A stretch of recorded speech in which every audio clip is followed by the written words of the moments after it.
क्या एक महान भक्त अपने ही भगवान से युद्ध कर सकता है? क्या घमंड और गलतफहमी इतनी बड़ी हो सकती है कि वे सत्य पर पर्दा डाल दे? आज हम जानेंगे भगवान श्री कृष्ण की एक ऐसी अनसुनी गाथा जहां उन्हें अपने ही एक महान भक्त से 28 दिनों तक युद्ध लड़ना पड़ा। ये कहानी है द्वारका की, जहां श्री भगवान कृष्ण का राज था। वहां एक प्रसिद्ध सेमंतक मणि थी जो सूर्य देव ने अपने भक्त सत्राजित को दी थी। ये मणि हर रोज 8 बार करीब 80 किलो सोना देती थी और जहां भी होती थी वहां समृद्धि लाती थी। एक दिन सत्राजीत का भाई प्रसेन इस मणि को पहनकर शिकार पर गया, जहां एक शेर ने उसे मार डाला। उस शेर को फिर एक विशाल भालू ने मार डाला और मणि लेकर अपनी गुफा में चला गया। ये भालू कोई और नहीं बल्कि भगवान श्री राम के परम भक्त अमर जाम्बवान थे। जब प्रसेन वापस नहीं आया तो लोगों ने ये अफवाह फैला दी कि भगवान श्री कृष्ण ने लालच में आकर प्रसेन को मारकर मणि चुरा ली है। भगवान श्री कृष्ण जो सत्य और धर्म का पालन करते थे, इस झूठे आरोप से बहुत आहत हुए। उन्होंने अपना नाम साफ करने के लिए खुद मणि को खोजने का प्रण लिया। उनकी खोज उन्हें एक अंधेरी गुफा तक ले गई। गुफा के अंदर उन्होंने एक बच्चे को उस मणि से खेलते हुए देखा।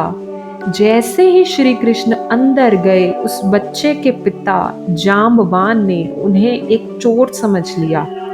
जाम्बवान ने बिना सोचे समझे भगवान श्री कृष्ण को युद्ध के लिए ललकारा और फिर शुरू हुआ एक भयंकर और अविश्वसनीय युद्ध। एक तरफ सृष्टि के पालनहार श्री कृष्ण थे और दूसरी तरफ उनके परम भक्त जाम्बवान।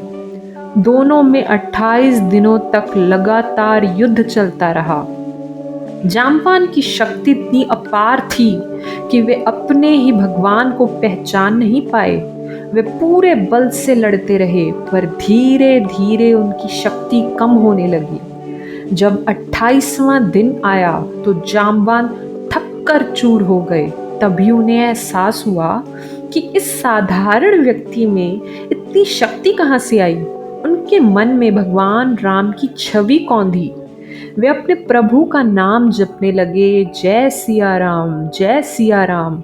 तभी उन्हें कृष्ण के रूप में अपने प्रिय भगवान के दर्शन हुए।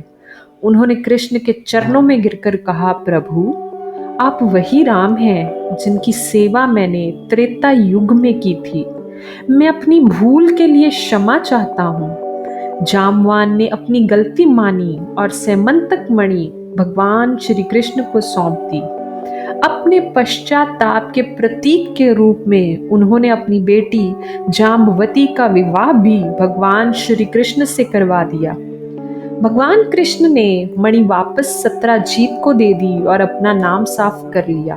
तो दोस्तों, ये कहानी हमें सिखाती है कि अहंकार और गलत फहमी हमारी आंखों पर पर्दा डाल सकते हैं, यहाँ तक कि हमें अपने सबसे प्रियजन से भी लड़वा सकते हैं।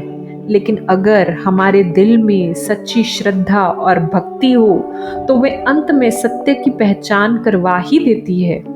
आपको ये कहानी कैसी लगी? क्या आपको लगता है कि अहंकार हमें सच देखने से रोक देता है? हमें कमेंट्स में अपनी राय जरूर बताएं।